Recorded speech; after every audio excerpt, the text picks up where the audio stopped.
جی بالکل، میں اس وقت اٹک ملا منصور کے علاقے میں موجود ہوں۔ یہ قومی شاہراہ ہے۔ یہاں پہ کئی سال پہلے قومی شاہراہ پر NHA نے یہاں پہ فیسیلیٹیشن سینٹر بنا رکھا تھا۔ آج کل اس سینٹر کا بہت برا حال ہے۔ یہاں پہ ایک طرف یہ فیسیلیٹیشن سینٹر تھا، دوسری طرف اس میں فائن کلیکشن کا دفتر تھا۔ یہاں پہ اسٹاف بیٹھتا تھا اور اس کے بعد لوگ یہاں پہ آتے تھے اور اسی GD روڈ سے جو گزرتے تھے یہاں سے وہ فیسیلیٹیٹ ہوتے تھے اور ان سے یہ مشورے لیتے تھے روڈ کے بارے میں، روڈ کے حوالے سے اور مختلف شہروں کے حوالے سے۔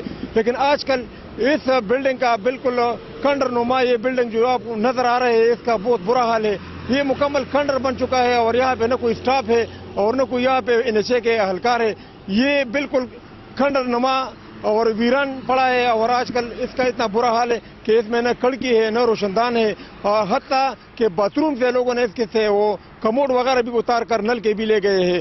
اس سلسلے میں یہاں پہ جو مقامی لوگ ہیں ان سے رابطہ کیا گیا تو ان کا کہنا تھا کہ یہ کئی سال پہلے بہت خوبصورت طریقے سے یہ بنایا گیا تھا۔ اس کی خوبصورتی اور اس کی صفائی بالکل قابل دید تھی۔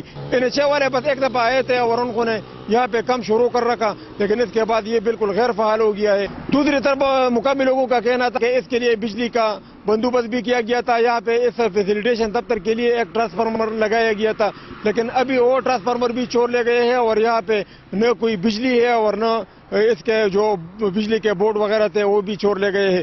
دفتر بالکل کھنڈر کا نظارہ پیش کر رہے ہیں اور فیسیلیٹیشن کا یہ جو دفتر ہے یہ بالکل کھنڈر بنا ہوا ہے۔ جی